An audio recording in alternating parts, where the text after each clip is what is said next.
welcome again to the Explaining History podcast. And today I want to talk about a book which, if you haven't read it so far, you really need to go and get it. Now, you know, in this podcast I do reviews from time to time, and generally I'm pretty complimentary about the things I read. My general policy is, because I haven't got time in my life to read things I dislike, that I'll always focus on books that I enjoy or I think are going to be interesting. Well, Empire of Cotton, A New History of Global Capitalism by Sven Beckert is not just one of the best history books I've read in the last couple of years.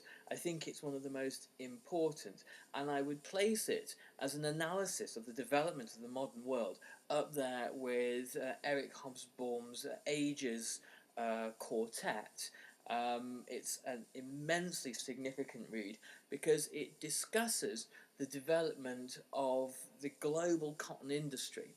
The global cotton industry really is the first wave of the Industrial Revolution, and so it discusses the foundation stone of global capitalism itself and the relationship between the development of global capitalism and the development of modern slavery.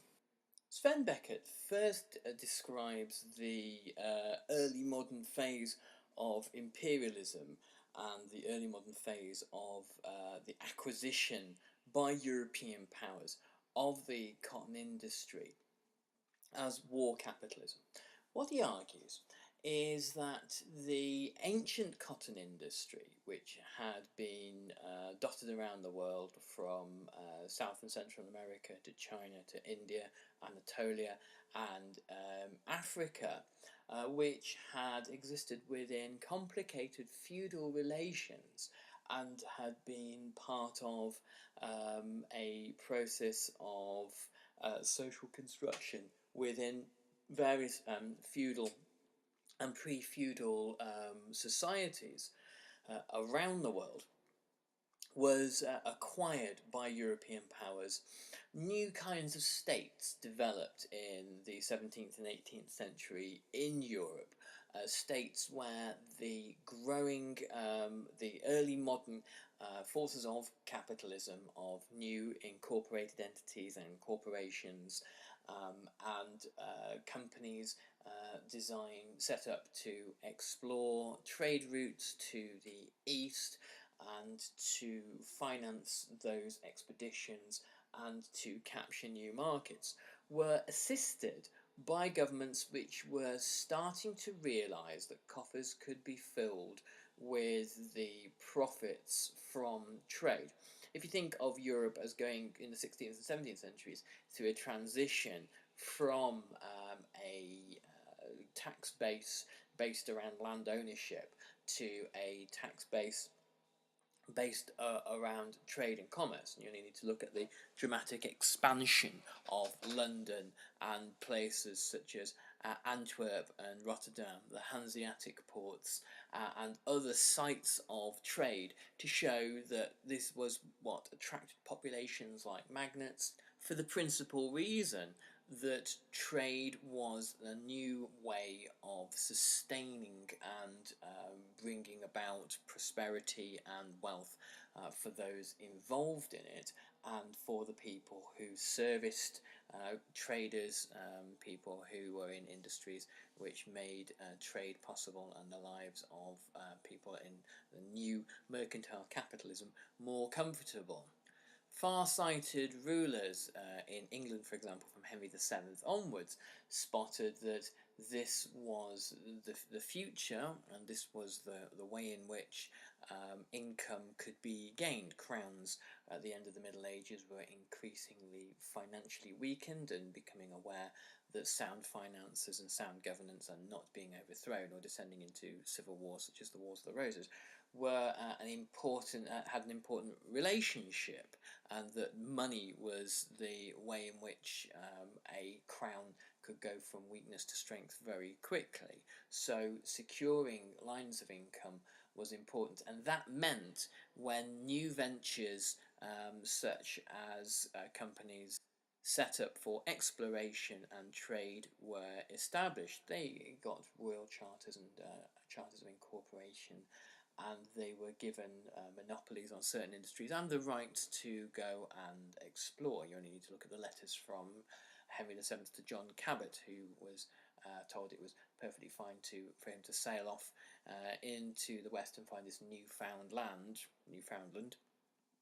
and to name it in the to claim it in the name of the crown, to see that relationship emerge. These relationships, Sven Beckett said, would by the 17th and 18th centuries create what he called war capitalism, interventionist, militarist states that were happy to wage war not for the kinds of reasons that kings of the Middle Ages did, for territory, for crowns, for some misguided sense that war was the sport of kings and was part of a king's honour and national prestige, as Henry VIII's way of looking at the world, but to wage war in the interests of this emergent capitalism.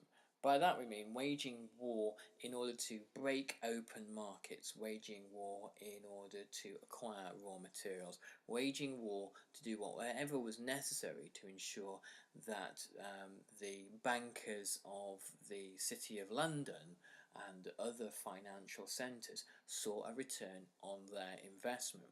It's interesting if you look at the position that Charles I was in during the English Civil War. During the period of the Long Parliament, where Charles prorogued Parliament and attempted to rule, well, she did rule for 11 years without any parliamentary involvement, it was a period of time when the moneylenders of the City of London were less and less inclined to help him, particularly to pay for a second war against Scotland, which Charles had lost the first one. The reason why is that they said, we cannot trust you to pay the money back. We could trust the Parliament. Parliament would be far more likely to pay the money back, but we don't think you will, so no.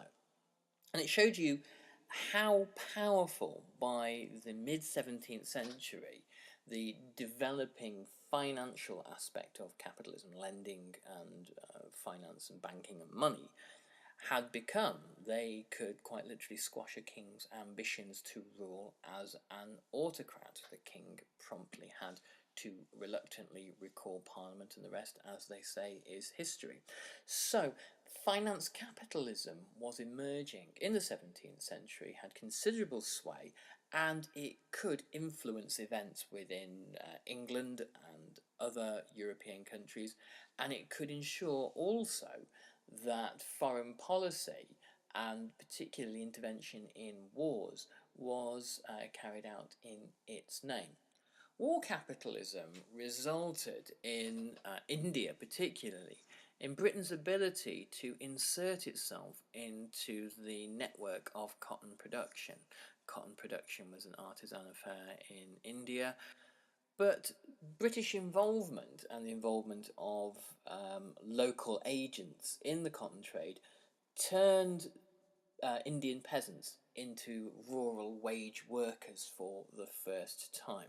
So one of the fundamental aspects of the world in which we now inhabit, the world of modern capitalism, in the early modern capitalist phase, was introduced into rural Indian life. It had been unchanged for millennia, and this presented all manner of disruptions to the Indian rural economy, and this had resultant crises and hardships and famine in certain places. But this was one of the more minor impacts, in a way, of the development of cotton. Before the cotton industry was captured, Britain already had slaves. Britain had slaves in the Caribbean that produced sugar. Cotton was introduced to the Caribbean. It was a fairly minor part of the empire of cotton eventually, but the interesting relationship that emerges is the relationship between West Indian slaves, later supplanted by slaves in the southern states of the Americas, and impoverished wage labour in the northwest of England, where I come from, in point of fact.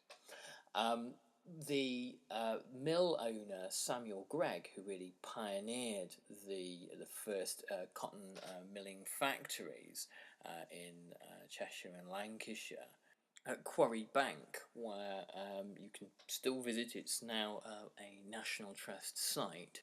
Used impoverished wage labour, women and children for the most part, though some men, who had been flung off the land by a number of processes in the 18th century. Firstly, the process of the enclosure of common land. Secondly, the growth of rural populations as the amount of food available to them increased, life expectancies gradually creeped up in the 18th century, and pressure on land, and therefore land rents grew.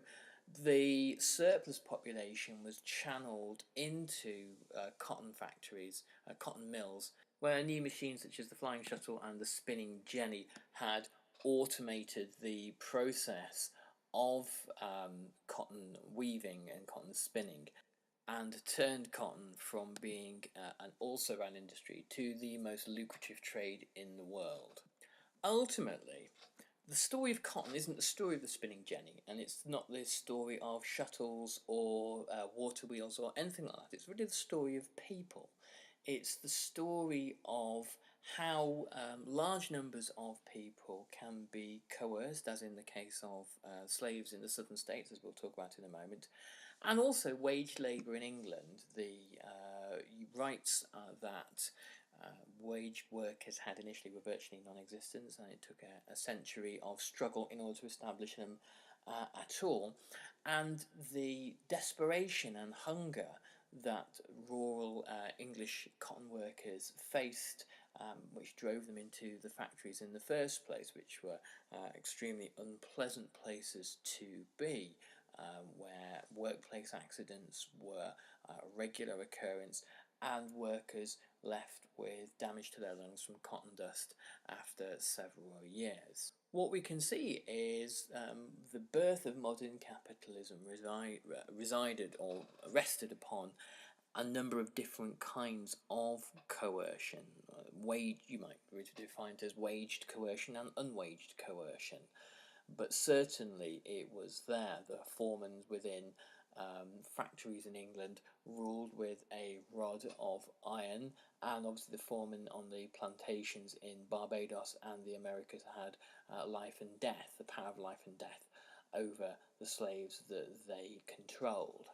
One of the questions that Beckett posits in The Empire of Cotton is, why is it that the southern states, the Confederacy, in the first part of the 19th century, suddenly become the world superpower of cotton production? There are a number of reasons for this. Firstly, in places such as Anatolia and India, it was very difficult to fully break up the feudal structures that gave some kind of resistance to the penetration of European powers into the cotton industry. The Europeans were extremely effective in doing this, but they didn't go all the way in controlling the entire process. Cotton workers still had a degree of autonomy in their own lives. Secondly, the lands were removed of their indigenous people, so the Native American peoples, the Cree and the Choctaw and other tribes and the Creek were flung off their lands, notoriously by President Andrew Jackson, but there were others as well. From about 1812 onwards they were removed. So you had this terra nullius, this empty space that had been ethnically cleansed of the people who once lived there, perfect for creating plantations in. The land itself was particularly fertile. The Mississippi River, for millennia, had dumped silt on its banks, which had irrigated and fertilised many thousands of hectares of land. So it was perfect for planting anyway. There had already been decades and decades of research and understanding by planters, by modern planters anyway, into different strains of cotton plants. And there was a very detailed and complicated body of knowledge on how cotton plants grew and how to best irrigate them and raise them and grow them, and which cotton plants were most suited to which climates. But finally, the most significant factor is the abduction of millions of slave labourers from Africa. And without the transatlantic slave trade and the ability of planters to have limitless land and limitless free labour, the empire of cotton, as emerged in the United States, would not have been anywhere the powerhouse that it was. By 1860, it is the number one industry in America. It is the biggest and the most lucrative industry in the United States, which gives you a clue as to how hard the South was prepared to, how far the South was prepared to go to defend it. The industry itself was growing throughout the first half of the 19th century, and Sven Beckett has an interesting observation, which I found very compelling indeed, that the power and the prestige of southern planters, which was based on the demand, the unquenchable thirst that the British Empire had for more and more cotton and cheaper cotton. This led many southern planters to object to the dictates of Washington. They thought, with some kind of justification, I suppose, that they were the great source of wealth in America, and they had never really accepted the legitimacy of a federal government in Washington, and they thought that there was, if they were the real source of wealth in America, that they should speak autonomously. They, in essence, should be in charge. Is an interesting inversion of the process that was happening in industrial Britain at the time, that happened during the 1830s, where disgruntled modern industrial bourgeoisie had objected to the fact that they lacked the franchise, and that they, as the people who were generating the wealth for the country, really should be running the show. In America, of course, it is the North, the Union, that wins the war. The North is industrialized or industrializing, and this is one of the reasons why the Union wins the war, because it's able to mass produce everything from steamboats to horses to rifles in a way that the South can't. So the South's reliance on cotton was a slightly illusory power, though it was a mainstay of southern wealth. On the subject of industrialisation, the next phase that Sven Beckett goes on to talk about is the development of the cotton industry worldwide. He has some very interesting stats. I mean, one of the beauties of this book is the depth of the scholarship and the research, but he talks about how the industry of cotton milling and cotton weaving and mass cotton production transmitted in a slightly ad hoc and random way around the world. So you find cotton mills in Bavaria, in Belgium, you find them popping up later in Egypt, and then really in the 1890s emerging in China and places like Mexico, the Americas, and everywhere else in between. So he posits the question, he says, well, why is it that you get this unequal distribution of cotton milling, that things pop up at different places in different times, and the cotton revolution, the cotton industrial revolution, doesn't happen uniformly at the same time? And the answer is very revealing, and it tells us again an awful lot about the development of modern capitalism. The answer is that certain societies were more resistant to the penetration of industrial capitalism than others. In places like Great Britain, the barriers to the development of capitalism and the kind of the creative destruction that goes with it, people being flung off the land and resources being rapidly reallocated in a way that humanity can't quite keep up with. Those barriers had long since been swept away. Kind of legalistic and cultural and ideological barriers to change had long since gone as a result, really, of the kind of the 17th and 18th centuries. The changes that take place in other parts of the world are slower, less pronounced, and more problematic. Bringing a modern cotton industry to India is very difficult.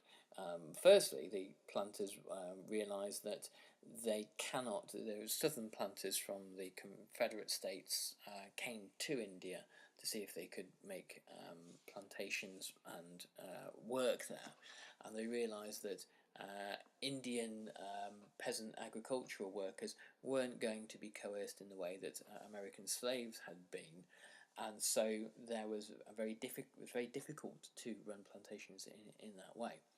But in order to build factories in places like India, you needed to have a wholesale evacuation of peoples from the land. And whilst this eventually happens in the 20th century, in the 19th, it's very difficult to do.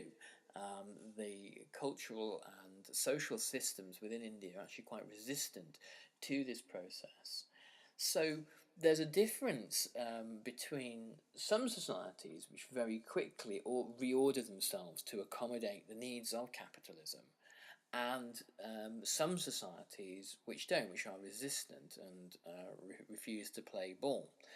And this again tells us that throughout the 18th, 19th, and 20th centuries, where capitalism has emerged, capitalism's immense kind of creative, destructive power has been one which has enabled it to rewrite the rules of societies in the interests of profit accumulation. That whatever else comes or goes is irrelevant in the face of the need for ever increasing returns on investment. The fact that the book is referred to as a new history of global capitalism, again, is telling, and what it points at is that cotton and the changes that cotton wrought around the world, the empire of cotton, really were the blueprint for everything else. And whilst it wasn't possible in European industrial revolutions to re-import slavery from back across the Atlantic to Europe, certainly the mechanised and alienated processes of modern capitalism, where workers were on production lines, lived highly regimented work lives, and also, in many cases, highly regimented personal lives, took their cue from modern slavery, took their cue from the practices of modern slavery applied to non-slave owning societies in ways which were tolerable or which were acceptable. Obviously, you couldn't buy and sell your European waged labour, but you could certainly control it with as much coercion as possible. So, Sven Beckert's Empire of Cotton, retailing at the bargain price of $12.99, is available in all good bookshops. Do please make sure that if you're going to go and buy it, that you buy it from your local bookshop. Try to support these guys because we'll be heartbroken when they're gone. And just a bit about Sven Beckert himself. He's the Laird Professor of American History at Harvard University, and his previous books include The Moneyed Metropolis, New York and the Consolidation of the American Bourgeoisie. This book won the Bancroft Prize, the Philip Taft Prize, and the Best Book in Labour History, and was the final for the Pulitzer Prize. So it comes well recommended. Give it a look. You won't regret it. Thanks very much for listening, and I'll catch you on the next podcast.